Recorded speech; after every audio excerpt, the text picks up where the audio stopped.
তীব্র গরমের হাত থেকে বাঁচতে পুলিশকে এবার সামার কিট বিলি করতে শুরু করলেন পুলিশ কর্তারা। পার্ক সার্কাসের 7 পয়েন্টে এই সামার কিট বিলি করেন কলকাতা পুলিশ কমিশনার অজয় নন্দা। সঙ্গে ছিলেন পুলিশের অন্য আধিকারিকরাও। সারা ভারতবর্ষে কিন্তু কলকাতা ট্রাফিক পুলিশকে লোক প্রেস করে।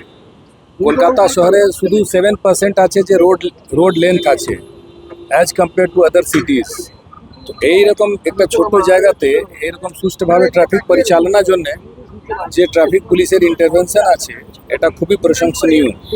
তো গরমে আমরা সবাইকে উৎসাহবর্ধন করার জন্য আমরা ওআরএস দিই এবং কিছু ড্রেসে একটু চেঞ্জ হয়, যেরকম হ্যাঙ্কলেটস আছে এবং ওইগুলো আছে ওটা কনস্টেবল যারা ডিউটি করে ওদের মানে চেঞ্জ করে দেওয়া হয়, কেন ওটা অনেক কষ্ট হয় পরে। বাকি সার্জেন্ট যেভাবে পোশাক পরে ডিউটি করেন করবে, আর ওনাদের ডিউটি আওয়ারটা একটু 2 ঘন্টা কম করা হয়, একটু রিলিফ পাবে, কেন সবসময় ওনাকে কন্টিনিউয়াসলি দাঁড়িয়ে থাকতে হয়।